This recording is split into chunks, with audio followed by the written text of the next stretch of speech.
భక్తి పెరిగింది కానీ ధర్మం కలిగింది అన్నాడు. సుమారు 99 సంవత్సరాలు మహానుభావుడు వారు పరలోకాన్ని వెళ్ళిపోయినారు. మన ఈ ఆంధ్ర తెలంగాణలో గొప్ప మహానుభావుడు. అయితే పూజ్య లక్ష్మీకాంతరావు గారు ఆశే నైతిక జీవనం గడపాలనుకుంటున్నాను.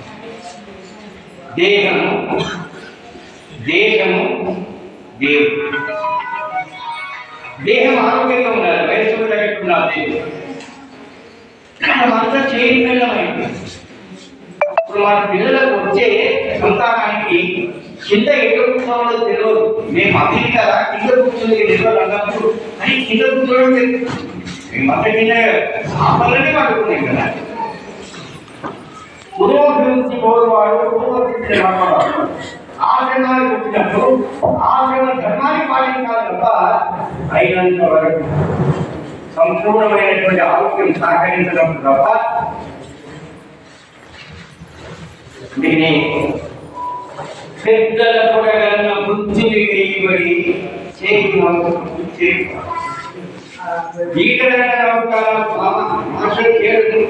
మన శరీరంలో కానీ విన్నాగినప్పుడు చేస్తున్నాము. దాన్ని మోసపోయాలి. మనం కట్టుకునే బట్టల ఈ బట్టల కన్నా గుర్తు చేస్తుంది. బట్టలు మంచిగా కొట్టుకున్నాక నమస్కారం ఉంటాయి.